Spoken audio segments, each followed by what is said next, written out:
there's no question that in the less than 2 weeks that Donald Trump has been back in power, he's been abusing his powers, he's been trampling on the Constitution, and that requires that members of Congress who still believe in the Constitution stand up now and use this impeachment clause, which is there for a reason, to protect the republic from corrupt executives. People think impeachable offenses only occur once you've taken office, but in fact, the framers were clear on this, that if you corruptly obtained the office, that is a grounds for impeachment. Here we have a president who engaged in multiple unlawful practices leading up to this inauguration, including campaign finance violations, and of course the super PAC coordination with Elon Musk, using effectively an illegal practice of providing people money in order to register to vote.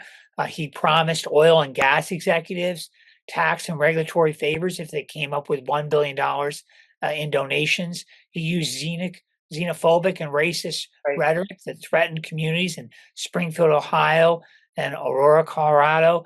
He engaged in physical threats to people, including his opponents from the prior administration. So all of this stacked up to being impeachable offenses as well. But then, of course, the moment he got there, he engaged in this massive abuse of the pardon power by pardoning the 1,500 plus January 6th insurrectionists, all in a way to engage in self-dealing, because he, of course, was the individual who incited that insurrection. So by pardoning them all, he's engaged in self-dealing to protect himself as well. And that is a clear abuse of the pardon power. He has also abused his emergency powers as president by declaring a national emergency at the border that then allows him wrongfully and illegally to send U.S. military troops to the border.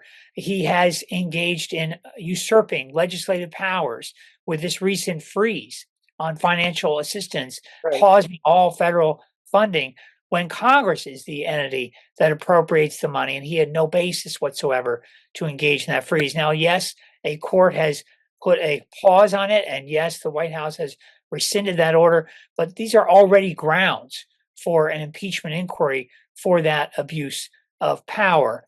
The list goes on, and frankly, what has to happen here is the launch of an impeachment inquiry to account for these abuses that have already occurred and the ones that will surely occur going forward as this lawless president assumes the idea somehow that he can continue to trample on the Constitution.